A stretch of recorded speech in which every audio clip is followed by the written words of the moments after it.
Transistor अर्धचालक material का बना होता है। सामान्यतः यह काले रंग का होता है।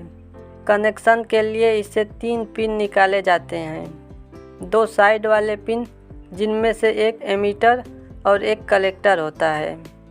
बीच वाला पिन हमेशा बेस पिन होता है। ट्रांजिस्टर का मेनली 2 काम होता है, स्विचिंग और एम्प्लीफिकेशन। हम पहले स्विचिंग के बारे में समझते हैं, क्योंकि स्विचिंग को समझने के बाद एम्प्लीफिकेशन भी आसानी से समझ में आ जाएगा। स्विचिंग को समझने के लिए हम सबसे पहले बैटरी के नेगेटिव टर्मिनल को ट्रांजिस्टर के एमीटर वाले पिन से जोड़ते हैं। कलेक्टर वाले पिन को बल्ब के नेगेटिव सिरे से जोड़ देते हैं और बल्ब के पॉजिटिव सिरे को बैटरी के पॉजिटिव टर्मिनल से कुछ इस तरह से जोड़ देते हैं। हमने बल्ब, बैटरी और ट्रांजिस्टर को जोड़ दिया है, लेकिन फिर भी बल्ब नहीं जल रहा है, क्योंकि ट्रांजिस्टर अभी ऑफ है। ट्रांजिस्टर को ऑन करने के लिए एक कम वोल्ट वाली बैटरी और एक वोल्टेज रेगुलेटर को बेस पिन से कुछ इस प्रकार से जोड़ा जाता है। वोल्टेज रेगुलेटर से हम बेस पिन में जाने वाली करंट को कम अथवा अधिक कर सकते हैं। अब हम वोल्टेज रेगुलेटर की मदद से बेस पिन में बहुत थोड़ा करंट भेजते हैं। बेस पिन में थोड़ा सा करंट ट्रांजिस्टर को ऑन कर देता है और मेन सर्किट से जुड़ा बल्ब जलने लगता है।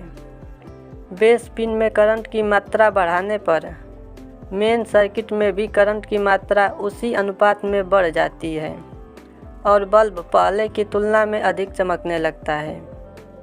बेस पिन में करंट का प्रवाह बंद करने पर मेन सर्किट में भी करंट का प्रवाह बंद हो जाता है। तो इस तरह से ट्रांजिस्टर एक स्विच की तरह काम करता है।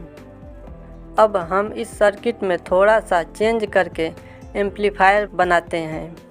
एम्पलीफायर बनाने के लिए इस छोटे सेल की जगह पर एक माइक्रोफोन लगा देते हैं और बल्ब के स्थान पर एक स्पीकर लगा देते हैं। जब माइक्रोफोन में कुछ भी बोला जाता है तो उस वक्त बोलने की फ्रीक्वेंसी के आधार पर माइक्रोफोन से बहुत कम मात्रा में करंट निकलती है। माइक्रोफोन से निकलने वाला करंट ट्रांजिस्टर के बेस पिन में जाता है और ट्रांजिस्टर उसी फ्रीक्वेंसी में ऑन ऑफ होने लगता है, जिसकी वजह से स्पीकर से उसी फ्रीक्वेंसी की तेज़ आवाज़ निकलने लगती है, क्योंकि स्पीकर में अपेक्षाकृत ज़्यादा करंट बह रहा है। यदि हम माइक्रोफोन में धीरे आवाज़ में बोलते हैं तो माइक्रोफोन से कम करंट निकलता है, जिसकी वजह से मेन सर्किट में भी कम करंट फ्लो होता है और स्पीकर से कम तीव्रता की आवाज़ निकलती है। इसके विपरीत यदि हम माइक्रोफोन में तेज़ आवाज़ में बोलते हैं तो माइक्रोफोन से ज़्यादा करंट बनता है और यह ज़्यादा करंट बेस पिन में जाता है, जिसकी वजह से मेन सर्किट में भी ज़्यादा करंट फ्लो होता है और स्पीकर से तेज़ आवाज़ निकलती है।